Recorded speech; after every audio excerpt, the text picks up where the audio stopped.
Hey everyone, Thordan Smash here, and the new milestone event is in the game. You can go ahead and play it. It's it's an event. Along with that, we got some new information that the Battle Pass, well, our protest actually seems to have worked due to a lot of criticism of the game. And we're gonna go over what that means, what it means for Season 22 with the Shockwave Battle Pass, the reactive, and so much more. We're also gonna go ahead and give out 45 bucks. All you gotta do is like, comment, subscribe, and you're entered for a chance to win. But without further ado, let's talk about how the protest worked in Apex Legends. So it turns out the Apex community, if we make enough noise, Respawn and EA might actually listen, at least according to one insider. Yora Tsuki, who we talk about all the time on this channel, he's a great inside source, gets a bunch of leaks right, did let us know that the Battle Pass does look like it's going to be reverted, and this is not a rumor, he's saying this is going to be confirmed. It was asked, but new Battle Pass system with AC or still old Battle Pass? Unfortunately, he has no idea at this point, just that they are reverting it. Now, you might be wondering, well, how reliable is it? It is important to note that Yora Tsuki was the only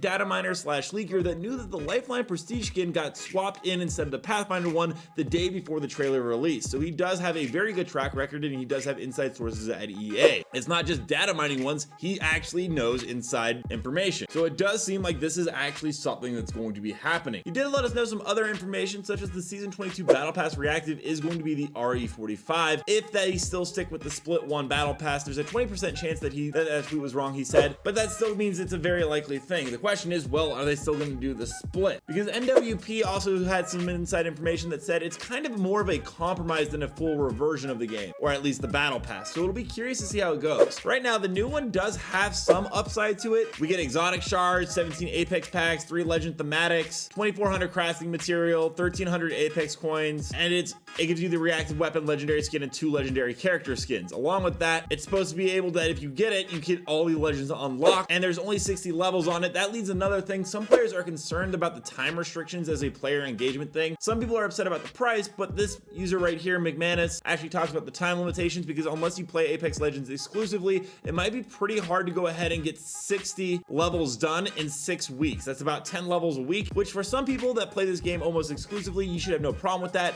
But other players do play other games, you know, like Helldivers, X-Defiant, whatever it may be. But overall, if this actually does end up getting reverted and moving into a new system, it does mean that the player base, if we make enough of an uproar about things, can actually change things, which is pretty amazing. This is one of the first times since Iron Crown that I've seen the community come together and make possibly EA back down. That being said, the next thing we should probably work on as a community is getting rid of the gacha events. As Lila right here points out, there's no direct purchase unlocked, not in rewards, not in the event store for the Watson skin they were really hoping to get. Stating gacha events suck, and it's really a bummer that they're a staple now in Apex after, you know, in the past they said they would never do that. I mean, when you just look at the event thing, you can't buy any of the skins. You can only buy a few select ones for about 1,800 coins. Everything else you have to buy the packs, which go up in price every now and then as you collect more and more. The event itself is actually kind of not that crazy or cool. There's the new TDM mode, but all the cosmetics, like I said, are locked behind a gimmick gacha event. You can actually see that the player count is still pretty low right now. I took this about an hour after the event launched, and it only reached a peak of about 120,000, which wasn't even the 24-hour peak, let alone anywhere even in the same ballpark as the all-time peak. That being said, Respawn hasn't made an official statement on the Battle Pass, not at least the recording of this video. It's very important to know that if you're seeing this right now and they've made a statement,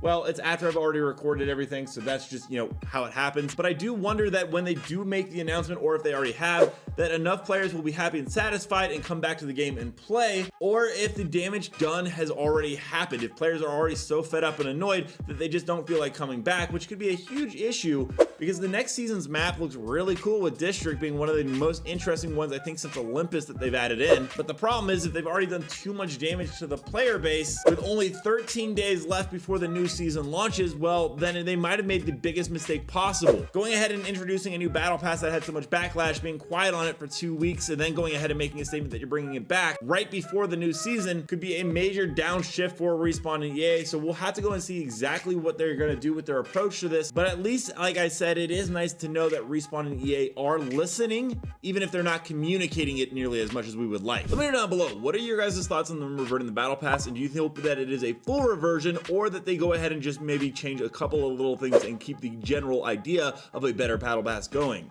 Also, don't forget to check out this channel right here by my editor Novell, who does amazing Apex Legends content. And until next time, everyone, keep slaying the aliens, and I'll see you out there.